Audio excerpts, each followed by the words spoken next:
siku sita kabla ya Pasaka, watoto wa Kiyahudi walimlaki Bwana.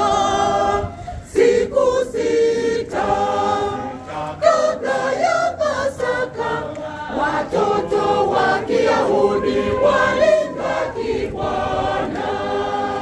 Wakishika matawi ya mitende mikononi, wakiimba wakisema, Hosana, Hosana, Hosana mwana wa Daudi, Hosana, Hosana mwana wa Daudi.